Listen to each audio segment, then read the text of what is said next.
To customize the store even further, let's go to the right-hand side and click on Customize.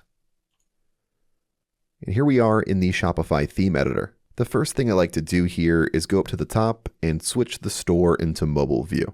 That's because most customers will be viewing your store from their mobile device.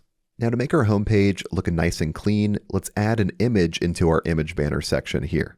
To do that, simply click into it. And then on the left-hand side, click on Select under First Image. Now I'll drag and drop in my homepage image. Once that's uploaded, let's go to the bottom right and click on Done. And you'll see that my homepage image has been uploaded here. You'll also see that we have some placeholder sections like this one here. If you don't plan on changing out the logos in this section, like for example here, this shouldn't say Atlas, it should be different magazine logos. You can remove the placeholder section simply by clicking on the blue pop-up and then clicking on the red trash can icon. Nice, I like how that looks so far. The next thing I want to do is add in my store's logo. To do that, let's go to the left-hand side and find the gear icon. Let's click on this to open up our theme settings. Then click on Logo. I'll click on Select under Logo. Then I'll drag and drop in my logo.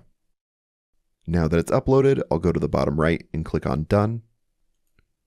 And as you can see here at the top of my store, my logo has now been uploaded. And if you want to make this a little bit bigger, just go to the left-hand side here and you can increase the size. Next, I want to upload my favicon image. I'll click on Select and I'll drag and drop in my favicon image. Once that's uploaded, I'll go to the bottom right and click on Done.